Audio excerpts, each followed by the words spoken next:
Professeur Didier Raoult, au vu des dernières données, où pensez-vous que nous en sommes sur le plan de l'épidémie et que pensez-vous donc du confinement, du déconfinement qui se rapproche? Écoutez, on suit avec énormément de tests l'épidémie.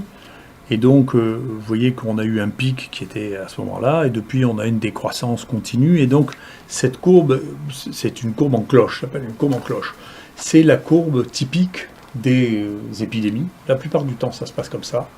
Donc, l'histoire de rebond, c'est une fantaisie qui a été inventée à partir de la grippe espagnole, qui d'ailleurs a commencé l'été. Donc, il n'y a rien à voir. Et donc, généralement, ça se passe en une seule courbe, qui est une courbe en globe de cette nature-là. Et donc, moi, on sait que j'ai une erreur de prédire, en particulier des modèles, mais cette manière de se construire est quelque chose qui est assez usuel pour les épidémies. Les épidémies ont disparu dans le temps, bien avant qu'on ait le moindre moyen de les contenir. Elles disparaissaient quand même. L'humanité est morte d'aucune épidémie. C'est comme ça. Les épidémies commencent, s'accélèrent, elles culminent. C'est le moment maximal de transmissibilité, et elles diminuent, et elles disparaissent, et on ne sait pas pourquoi. De la même manière qu'on ne sait pas pourquoi, quand nous, on suit depuis très longtemps les gens qui font un pèlerinage à la Mecque, qui reviennent à Marseille. Certains reviennent avec le virus de la grippe parce qu'ils ont rencontré des gens pendant la période pendant laquelle c'était épidémique. Mais comme c'est en été, il n'y a pas de cas secondaires parce que la grippe n'est pas transmissible ici en été. Je ne sais pas pourquoi, personne ne le sait. C'est ni la chaleur parce qu'il y en a en Afrique, ni l'humidité parce qu'il y en a en Afrique. Et donc c'est des phénomènes d'écosystème. Dans notre écosystème, nous, de pays tempérés, il n'y a pas de grippe pendant l'été, en tout cas de la grippe ordinaire. En revanche, il y a eu de la grippe espagnole, il y a eu H1N1, il y a eu la grippe de Hong Kong qui sont développées pendant l'été. Donc c'est un cycle général, habituel, qu'on voit, qui se reproduit assez souvent. Ça ne veut pas dire que chaque fois il va se reproduire, mais pour cette maladie dont on ne savait pas du tout comment elle se comporterait, on voit qu'elle se comporte comme ça. Et donc il y a des gens qui sont une très bonne équipe de mathématiciens de Singapour, qui ont du coup fait une projection en disant, écoutez, si cette courbe se produit comme ça, essayons de voir si on retrouve la même courbe. Et donc ce qu'on voit, c'est que, eh bien, donc eux sont à Singapour, donc ils essaient de prévoir quand est-ce que ça va s'arrêter, et puis ça c'est le monde, et puis ça c'est les États-Unis. Et vous voyez que ça marche très bien pour l'Italie. L'Inde a commencé un peu en retard. Vous voyez que la Turquie a une courbe tout à fait comme ça. L'Angleterre aussi. L'Allemagne aussi, qui a l'air d'approcher de la fin. La France aussi, vous voyez, a le même type de courbe, avec des pics qui sont dus plutôt à des artifices sur le nombre de cas, et donc qui ressemblent, nous, à notre courbe. Et donc, bien sûr, encore une fois, les prévisions sont à prendre avec précaution, mais les dates qui ont été fournies par le président ne sont pas extravagantes, dans le sens où cette étude prédit que 97% des cas auront eu lieu aux alentours du 7 mai et 99% aux alentours du 19 mai. Donc on est dans la marge de, effectivement, le moment où on devrait pouvoir faire du déconfinement et organiser, d'isoler seulement les gens positifs, sachant qu'il est vraisemblable qu'à ce moment-là, la transmissibilité du virus sera devenue beaucoup plus faible. Voilà, ça c'est des données réelles, encore une fois, hein, c'est pas des fantasmes sur la maladie. Hein. Donc le rebond, je ne sais pas d'où ça sort. Ça, le fait qu'il faut 70% d'une population immunisée pour la contrôler non plus, c'est des chiffres entièrement virtuels. C'est pas comme ça que ça se passe. En revanche, ce que je vous donne là, c'est juste des données d'observation, et des observations que vous pouvez avoir sur à peu près toutes les épisodes épidémiques. C'est comme ça. Vous savez, ça existait le temps de la variole, le temps de la rougeole, il y avait des épidémies, puis ça arrêtait, l'épidémie s'arrêtait. C'est comme ça, pour des raisons qu'on connaît très mal. Peut-être que l'avenir nous permettra de mieux comprendre les relations entre l'écosystème et la transmissibilité des maladies infectieuses. Pouvez-vous nous faire le point quant au traitement proposé pour guérir les patients atteints par le coronavirus? Alors, ce qui est très important dans le traitement, et qu'on commence à comprendre, et on commence à comprendre pourquoi il y a des embranchements qui ont été choisis qui n'étaient pas raisonnables, c'est qu'il y a plusieurs phases dans la maladie. Maintenant, on la connaît bien, cette maladie. Surtout nous, il faut reconnaître que, là, vous savez, il y a quelques chiffres que l'on a là. Il y a 25 000 personnes qui sont venues se faire détecter ici, dont 16 000 qui étaient symptomatiques, 1000 personnels hospitaliers. Les taux de positivité ont culminé jusqu'à 22%. Actuellement, on voit bien que ça diminue parce qu'il n'y a plus que 5-6% de positifs. On a fait maintenant plus de 6000 sérologies. Je vais vous en donner les résultats qui expliqueront pour ce qu'on pense pour les patients. On a testé aussi les personnels exposés. On n'a que 3% de personnes qui étaient exposées ici à l'IHU qui ont des anticorps. Donc la protection et les mesures qui ont été prises ici pour ne pas être contaminés sont très bonnes parce que c'est l'équivalent de ce qui se passe dans la population générale. Donc les gens qui ont travaillé ici avec nous n'ont pas été plus exposés. On a suivi à peu près 4000 patients ici infectés, c'est ce qui en fait encore une fois une des plus grosses séries mondiales, ou peut-être la plus grosse. 3300 ont été suivis en hôpital de jour et 630 ont été hospitalisés. Avec ça, Bernard Lascola a fait un travail exceptionnel pour isoler le maximum de virus. Donc il a ensemencé 4000 prélèvements pour isoler les virus. Il y a déjà 1500 souches qui sont établies, 1300 qui sont en cours de culture. Nos amis radiologues, le service du professeur Jacquier, s'est lancé d'une manière très très très rapide dans la pratique des scanners à basse dose qui sont meilleurs que les radios du thorax et qui n'ont pas l'irradiation des scanners traditionnels. Il y en a près de 2000 qui ont été réalisés. On trouve, c'était très important parce qu'on trouve des lésions pulmonaires chez les gens qui apparemment ne sont pas symptomatiques. Donc dans cette période où on a le virus et on dit vous n'êtes pas symptomatique, si vous faites des scans low dose, on trouve dans plus de la moitié des cas qu'il y a des lésions pulmonaires. Les Chinois avaient trouvé ça, nous on l'a confirmé. Et puis bien sûr, sur le plan de l'électrocardiogramme, je vous parlais du risque de l'hydroxychloroquine, mais on a fait 7500 électrocardiogrammes ici qui ont été regardés et validés par nos amis du service du professeur de Haro, qui est un professeur de cardiologie, spécialiste du rythme cardiaque. Avec ces virus, on a séquencé 434 génomes, je crois que ça fait le double de tout ce qui a été réalisé en France par ailleurs. Il y en a 309 qui sont analysés pour montrer ce qu'il existe de spécifique. Et puis pour les médicaments, on a fait à peu près 1400 dosages d'hydroxychloroquine et 500 d'azithromycine pour, bien entendu, évaluer la concentration des médicaments, comprendre de temps en temps pourquoi il y avait des échecs, et puis surtout éviter qu'il y ait des problèmes de surdosage, bien sûr, parce qu'il faut être attentif. Donc ça nous amène à maintenant réfléchir sur le traitement. Maintenant qu'on sait ça, et en particulier nous, cette expérience considérable que nous avons avec une base de données de 3500 personnes, il y a plusieurs stades à la maladie. Il y a une première période que nous, on a l'habitude d'appeler la période d'incubation, qui est entre le moment où le patient est en contact, attrape le virus, et le moment où il est symptomatique. Dans cette période-là, la seule chose qui est, c'est le virus. Et on l'a vu, y compris, les gens parfois ne se rendent même pas compte qu'ils ont le virus. Parfois, quand on les réinterroge, en particulier les jeunes, ils disent « Ah oui, mais quand même, j'ai eu un moment, si on leur pose la question, où je ne sentais plus les odeurs. » Et ça, c'est un très bon signe, parce que parfois, c'est le seul signe chez les jeunes, qu'ils ne sentent plus les odeurs. Mais si on fait des scanners, à ce moment-là, on risque de trouver des lésions. Donc ça, c'est la première période. Et puis ensuite, il y a la période clinique, dans laquelle les gens sont malades, tous ont de la fièvre, c'est les manifestations les plus habituelles. Là encore, c'est le virus qui est la cible, à ce stade-là.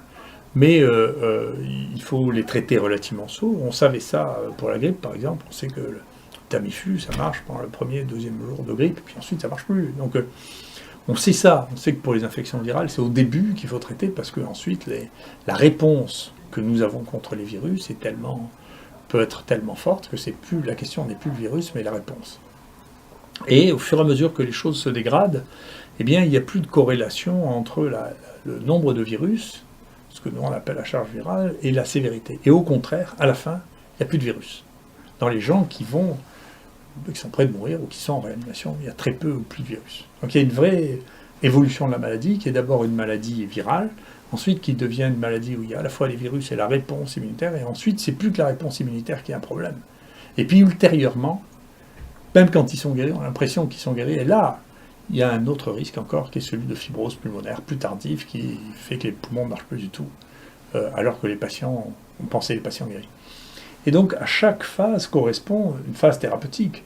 Donc, pour pouvoir traiter les gens au début, moi je crois, j'ai toujours dit qu'il fallait traiter les gens au début, les détecter, les traiter. Il faut donner des médicaments qui ont une efficacité antivirale et qui ne soient pas toxiques, parce que il y a beaucoup de gens qui sont infectés, et la proportion de ceux qui meurent est très faible. Donc il y aura une mortalité à la fin qui sera de 1 ou 2%, si on prend toute la population des gens malades. Et donc on ne peut pas donner des médicaments toxiques dans une population qui a un risque. Le risque est trop important par rapport aux bénéfices attendus. C'est une des raisons pour lesquelles, d'ailleurs, des médicaments comme le Remdesivir ne peuvent pas être prescrits pour ça, parce que leur toxicité est trop grande. On voit l'étude qui a très vite disparu du site de l'OMS, mais l'étude qui a été prise dans le New England montre que la toxicité, ou les études qu'on connaissait, parce qu'il y a quand même eu des essais avec la Remdesivir contre Ebola, qui ne marchaient pas d'ailleurs, qui montraient bien la toxicité. Donc la toxicité fait qu'on ne peut pas donner ça à une maladie qui au début est bénigne. Donc il n'y a pas de place pour ça. On peut donner des médicaments qui sont anodins par ailleurs. Donc c'est la raison pour laquelle les Chinois aussi, quand ils ont commencé à voir... Écoutez, il y a la première étude qui a été publiée de toutes sur la sensibilité du virus, et les Chinois disaient, il y a d'un côté il y a la chloroquine, de l'autre côté la Remdesivir, on va prendre la chloroquine parce que c'est pas toxique, c'est pas cher et que c'est disponible. Ce qui était un choix qui était raisonnable si on pensait qu'il fallait traiter les gens au début. D'accord ? Donc ensuite, les choses s'aggravent, quand elles s'aggravent, et là, c'est la réponse immunitaire qui devient importante, et il n'y a plus de virus. Et donc c'est là non plus, il n'y a pas besoin de Remdesivir, il n'y a pas besoin d'antiviraux à ce stade-là, puisque les antiviraux ne marchent plus, il n'y a plus de virus. Le problème, c'est la réponse immunitaire à ce stade-là. Donc il reste une place, probablement, pour l'hydroxychloroquine, qui est un modulateur de l'immunité. C'est comme ça qu'il a été utilisé. Donc pour revenir sur l'utilisation de l'hydroxychloroquine, la chloroquine, c'est des médicaments incroyablement utilisés. Je ne sais même pas comment les médias ont pu devenir fous autour de cette histoire. C'est une vraie folie déconnectée de la réalité. C'est des malades. Il suffisait de s'adresser à n'importe quel médecin pour savoir que le Plaquenil est anodin et qu'on donne ça aux gens. Il s'est vendu en 2019, avant la crise, 1,2 million de boîtes de Plaquenil, ce qui veut dire 36 millions de comprimés de Plaquenil. Personne ne parlait d'accident cardiaque ni de rien, nous 36 millions. Et d'un coup, il y a les gens qui découvrent que c'est un produit toxique, que c'est épouvantable. Mais c'est complètement délirant. C'est la Bible de médecine. Pour les gens modernes, c'est sur Internet et c'est up-to-date qu'on a sur un abonnement. Et donc, il y a plus grands spécialistes mondiaux. Si vous regardez un torsade de pointe, c'est même pas mentionné, les antimalariques. Donc, c'est bien possible qu'il y en ait eu quelques-unes. Cela étant, ça représente une importance médicale telle que c'était même pas dans les livres. Et d'un coup, ça devient un truc qui arrive tous les jours. Donc les gens sont devenus fous. Après, tous les arrêts cardiaques, il y a une étude qui vient de montrer 900 000 personnes, les arthrites rhumatoïdes, traitées par le Plaquenil, comparé à un groupe témoin de 350 000 personnes, il n'y a aucun accident cardiaque connu. Donc tout ça, c'est disponible pour les gens qui regardent un peu les données, la littérature, les encyclopédies. Donc comment cette folie-là a pris le monde est quelque chose qui est mystérieux. C'est très étonnant. Toujours est-il que la chloroquine ou l'hydroxychloroquine, il faut faire attention là aussi. Si on en prend à des doses suffisantes, on peut se suicider. Mais c'est pas parce qu'il y a des gens qui donnent des doses extravagantes de ce médicament que le médicament qui a été prescrit depuis des années à des gens qui ont des polyarthrites rhumatoïdes ou un lupus, c'est un médicament qui brutalement a tourné en 2020 et est devenu un médicament toxique. Tout ça n'est pas sérieux. Ça n'est pas raisonnable. Voilà. Donc, il faut revenir à la raison, c'est un médicament qu'on peut utiliser à condition de respecter les doses. Quant à l'azithromycine, c'est le médicament qui a été le plus prescrit dans toutes les infections respiratoires, y compris celles qui sont virales d'ailleurs, parce qu'il y a souvent des surinfections bactériennes, mais il se trouve que, par chance, ce médicament est particulièrement efficace en association avec l'hydroxychloroquine. Donc nous, maintenant, on a traité plus de 3000 personnes avec ça, donc les choses se passent très bien, on n'a pas d'accident médicamenteux. Et donc, cette folie-là sur l'hydroxychloroquine résulte probablement, effectivement, du fait qu'il y avait un aiguillage au départ entre chloroquine ou Remdesivir, qui étaient les deux choses proposées par les Chinois. Et puis ensuite, les Chinois ont dit, écoutez, nous, on fait une communication préliminaire en disant on a déjà traité une centaine de personnes et ça donne un effet positif. Et pour moi, toutes ces choses étaient assez simples. Donc comment ça a pris une ampleur pareille, qui est de dire, écoutez, on a les gens qui sont malades, il faut les détecter, il faut faire une PCR pour les détecter, et puis il faut leur donner le truc qui semble marcher chez les gens qui sont les seuls au monde à avoir une expérience. Et puis voilà, on va voir ce que c'est. Nous, on a rajouté l'azithromycine parce que l'azithromycine marchait sur d'autres virus ARN, et que l'azithromycine est le traitement recommandé dans la pneumopathie. Et puis voilà, il se trouve que ça a eu un effet tout à fait remarquable. Donc on continue comme ça, comme beaucoup de gens d'ailleurs, et encore une fois, beaucoup de médecins dans le monde ont utilisé ça, plus de la moitié qui ont été confrontés à ce problème ont utilisé ça. Donc, si vous voulez, je crois qu'au bout d'un moment, il faut revenir, il faut que la raison reprenne ses droits, là, et que on arrête de considérer que le médicament qui a été découvert il y a 80 ans et qui est utilisé depuis est devenu toxique en 2020. Voilà, c'est quelque chose qui laisse vraiment avec des doses pareilles. Moi, je ne peux pas imaginer qu'à dessus les gens ont mangé 36 millions de comprimés rien qu'en ville, hein, parce que je ne parle pas à l'hôpital, rien qu'en ville est devenu brutalement un truc mortel. Enfin, c'est une histoire.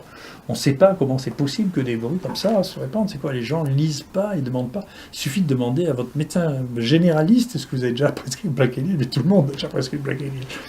Ça n'existe pas. Alors, c'est les gens qui n'ont jamais pratiqué, je ne sais pas, ou les gens qui n'ont plus fait de médecine depuis 30 ans, ils ont oublié ce que c'était. Quoi. Mais c'est pas possible. C'est juste un truc invraisemblable. C'est pas possible. Voilà. Et donc, je ne sais pas comment on arrive à écrire des choses aussi spectaculaires. C'est incroyable. Après, les gens oublient une chose, c'est que, et en particulier cette maladie, donne des atteintes du cœur, qu'on appelle nous des myocardites.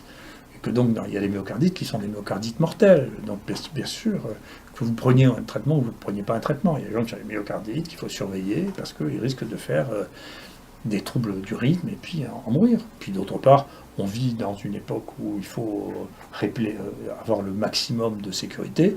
Et donc, c'est légitime de regarder les choses qui sont associées éventuellement avec des torsades de pointe, c'est-à-dire le potassium bas, c'est-à-dire d'autres comédicaments, la longueur du électrocardiogramme, et tout ça sont des choses que l'on peut faire. Et puis, si on fait ça, on n'a aucun ennui. Donc, tout ça est très simple, il ne justifie pas que l'on se mette dans des états pareils.